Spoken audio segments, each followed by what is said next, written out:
Re-salut! Mars est terminé il y a quelques jours et je viens aujourd'hui vous parler des 10 lectures que j'ai faites pendant ce dernier mois.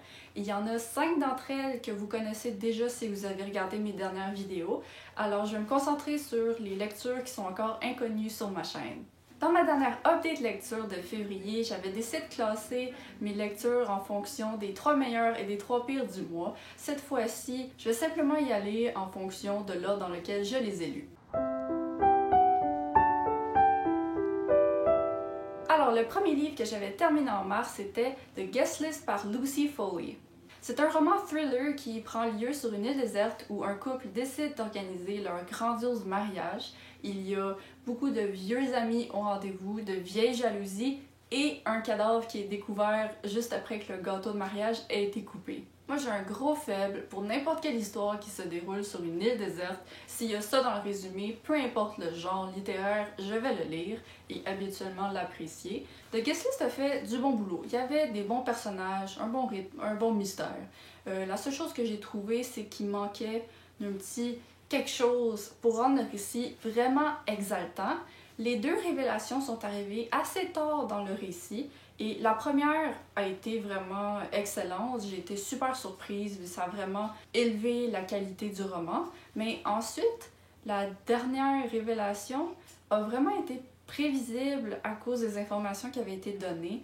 Alors ce que ça fait, c'est qu'au lieu que le roman se termine avec un gros impact, un peu comme celui de la première révélation, mais ça a plutôt fait qu'il y a eu la première, et là il y a eu la deuxième, et ça a juste donner un ton de déception que j'aurais pas voulu que le roman ait. Mais tu sais, pour ce qui en est d'un thriller, ça m'a donné exactement l'expérience que je désirais avec ce livre, c'est-à-dire un bon moment passé sur une île déserte avec des mystères et des cadavres.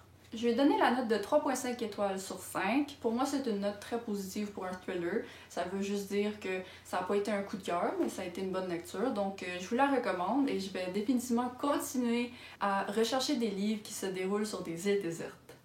Ah ben, c'est drôle que je le conclue de même parce que le prochain livre se déroule également sur une île. Il s'agit de Summer of Salt par Katrina Leno. C'est un roman jeune adulte qui est du magical realism. Ça se déroule sur une île où il y a des choses étranges qui se produisent et où la magie est passée de génération en génération. L'histoire suit le personnage principal qui approche ses 18 ans et qui n'a toujours aucun signe de sa propre magie, en même temps que la population de l'île attend l'arrivée de l'oiseau rare qui fait sa visite tous les étés.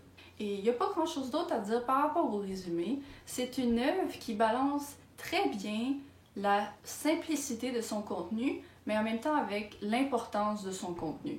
Le premier mot qui m'est venu en terminant ce roman-là, c'était charmant. Pour moi, c'était vraiment l'emblème d'une petite œuvre charmante pour laquelle j'avais aucune attente mais qui a vraiment été plaisante à lire. La romance entre les deux filles principales était mignonne, les éléments magiques de l'île étaient intéressants à découvrir mais n'étaient pas lourds à digérer. J'ai vraiment apprécié le mystère qui planait au-dessus de cette île-là parce que le lecteur n'était pas laissé dans l'inconnu de ce qui se passait mais en même temps, il n'y avait pas le besoin de surexpliquer les choses. C'est une œuvre que j'ai lue en mars, mais je dirais que c'est une œuvre idéale à lire pendant l'été, même si la saison n'a pas vraiment affecté négativement ma lecture. Mais vraiment, si vous cherchez une petite lecture de vacances qui est légère et qui est charmante, c'est le livre à prendre. Pour moi, ça a été une très belle et charmante découverte de mars, alors j'ai donné la note de 4 étoiles sur 5. Ok, on va changer complètement de ton et je vais vous parler de The Killer Collective par Barry Eisler. C'est un livre qui a été traduit en français sous le titre du Pacte des tueurs. C'est le 10e tome dans la série John Rain. Alors pour décrire John Rain, je dirais que c'est une série qui suit un personnage un peu à la James Bond, mais beaucoup plus immoral, dans le sens où il est souvent engagé anonymement pour tuer des gens et faire paraître leur meurtre comme une cause naturelle ou un accident. Le seul autre tome que j'avais lu, c'était le premier de la série. J'avais trouvé qu'il était très sec et pas très bien développé, mais je me suis dit que j'allais donner une chance à son 10e, c'est un sacré saut, parce que je me suis dit que l'auteur avait sûrement amélioré sa technique depuis le temps. Et j'avais raison, ce roman-là était infiniment meilleur que le premier. Ce qui était particulièrement plaisant avec ce tome-là, c'est qu'on suivait d'abord la perspective d'un autre personnage qui s'appelait Livia. C'est une détective spécialisée dans les crimes sexuels contre les enfants et les femmes. On la voit qui découvre un réseau de pédophilie très haut placé dans le gouvernement et est ensuite victime d'une attaque qui semble avoir été menée par le FBI pour tenter de la faire taire. Elle se lie donc à l'équipe d'experts de John Rain, le personnage principal de toute la série, pour essayer d'abolir ce réseau-là et de le mettre à découvert. Ce livre-là m'a donné l'impression d'un super bon film d'action. C'est comme ça que je l'ai lu et digéré. Les personnages étaient beaucoup plus solides dans le premier tome et j'ai vraiment aimé découvrir Livia en tant que détective. C'est vraiment une femme forte sur ses deux pieds. Le récit n'a pas connu un seul temps mort. L'action était extravagante, mais pas au-delà totalement du réalisme. Ça a complètement sauvé la réputation de cette série à mes yeux et je vais lire les prochains tomes s'il y en a d'autres. C'est le genre de roman où si t'es vraiment dans le mood d'avoir de l'action, des vilains, de la violence, c'est exactement ça qu'on te sert. Pour ce qui est de ma note finale, quand j'ai fini, je lui ai attribué la note de 4 étoiles sur 5, mais de ma mémoire, ça me semble plus comme un 4.5 sur 5, alors c'est la nouvelle note que je vais lui attribuer. Alors, cette fois-ci, on change encore complètement de ton, mais positivement.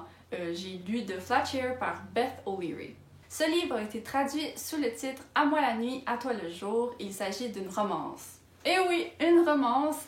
J'ai ce livre-là sur ma pile à lire depuis plus d'un an. Je l'avais ajouté lors des Goodreads Awards où il avait été élu dans la catégorie romance. Depuis ce temps-là, j'avais entendu pas mal de gens le critiquer comme étant ennuyant et décevant, alors j'étais un peu appréhensive de me lancer là-dedans, surtout vu que la romance, c'est pas mon genre préféré déjà. Mais mon Dieu, quelle surprise! Alors avant de me lancer dans mon avis, je vais vous résumer brièvement l'histoire. Ensuite, Tiffany qui a désespérément besoin de logement et Léon qui travaille de nuit dans un hôpital et qui a besoin d'argent. Tiffany tombe sur l'annonce de Léon qui cherche un colocataire pour habiter dans l'appartement seulement la nuit quand il est au travail. Les amis de Tiffany pensent qu'elle serait folle d'accepter l'offre, mais elle le fait et Léon et elle commencent donc leur cohabitation sans s'être jamais rencontrés. Leur seule communication est à travers des petits post-it laissés dans l'appartement au fil des jours. Ça m'a fait du bien de lire ça, c'était juste tellement joyeux, simple à lire, amusant. C'est rare que je lis à voix haute en lisant des romans, mais je l'ai fait à plusieurs reprises cette fois-ci.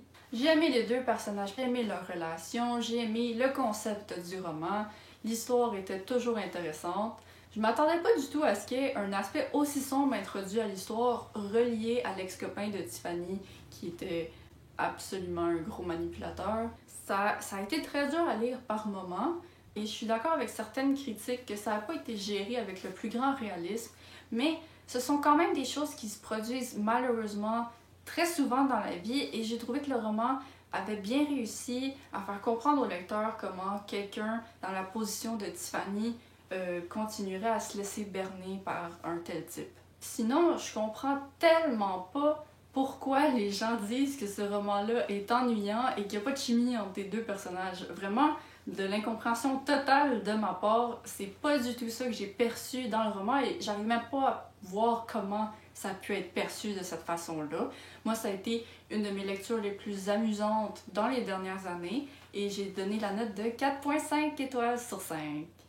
Alors, mon avant-dernière lecture du mois de mars, c'était Te laisser partir par Claire McIntosh. C'est une histoire dans laquelle une mère perd son enfant après qu'une voiture lui ait foncé dessus dans la rue sans s'arrêter ni même ralentir.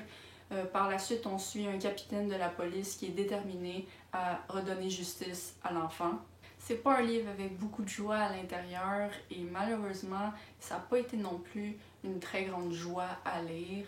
J'ai lu un seul roman de Claire McIntosh avant celui-ci. Il s'agissait de Je te vois.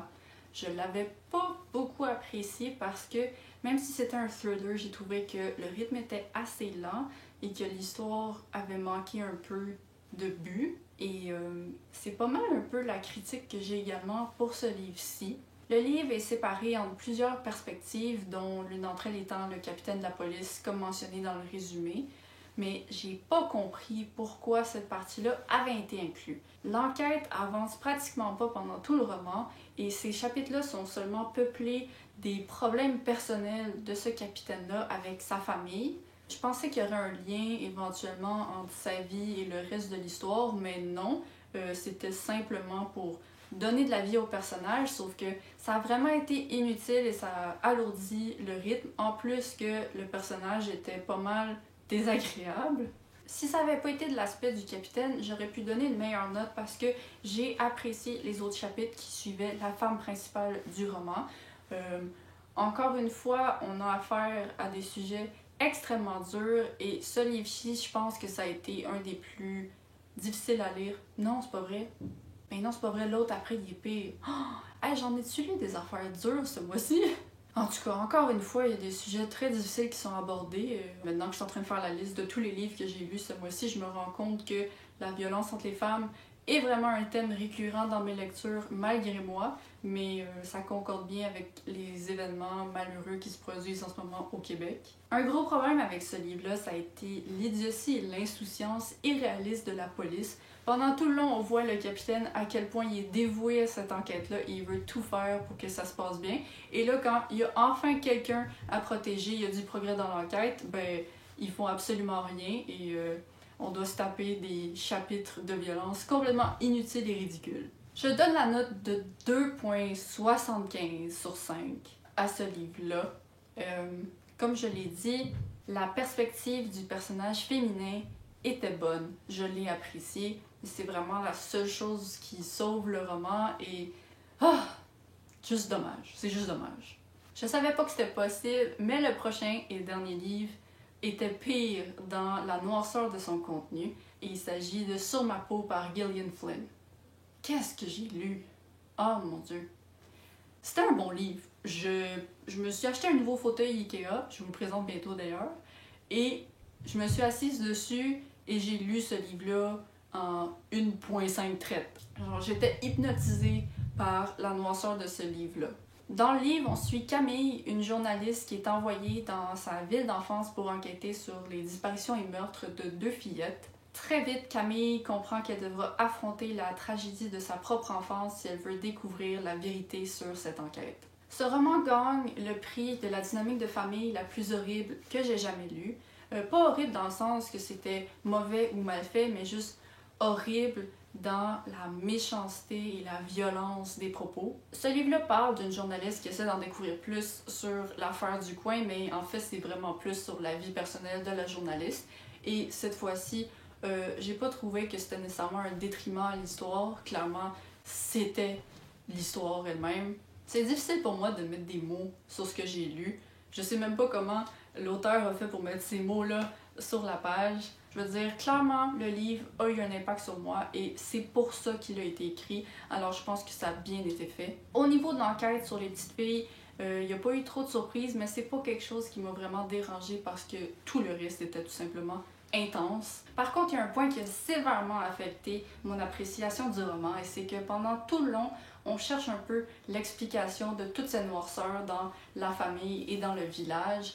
Et lorsque vient le moment de cette explication-là, l'auteur le fait en comme un paragraphe, dans un ton très très chirurgical presque. Ça a tellement pas été une finale à la hauteur de la grandiosité du reste. Le contenu était tellement important, mais la façon que Gillian Flynn l'a traité, c'était comme si ça a fait perdre toute son importance.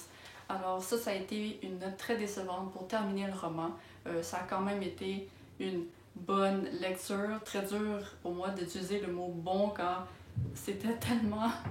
En tout cas, je donne la note de 3,5 sur 5 à ce roman. C'est une œuvre que je recommande à ceux qui sont curieux de voir jusqu'où la noirceur peut aller. Mais par contre, si vous êtes moindrement sensible à tout ce qui touche à la mutilation, éloignez-vous de ce roman-là le plus vite possible parce que ça a été extrêmement détaillé du début jusqu'à sa fin. Alors, ça, ce sont toutes les lectures que j'ai faites en mars dont je ne vous avais pas encore parlé sur cette chaîne. Il y avait aussi 5 autres œuvres que j'avais déjà discutées dans des vidéos ce mois-ci et je vais mettre un petit résumé des notes que je leur avais données à l'écran. Si vous êtes intéressé à entendre mon avis détaillé à leur propos, je vous invite à aller voir les vidéos dans la description qui sont reliées à ces livres-là. Alors, le mois de mars est terminé, nous sommes présentement en avril et j'ai déjà commencé à lire pour le Readathon BookTube QC. D'ailleurs, si c'est une vidéo que vous avez ratée, je vais la mettre dans la description également. Pour ce qui est de cette vidéo, j'ai dit tout ce que j'avais à dire. Je serais curieuse de savoir quels sont les livres que vous avez lus en mars et je vais vous voir très bientôt. À la prochaine! Bye!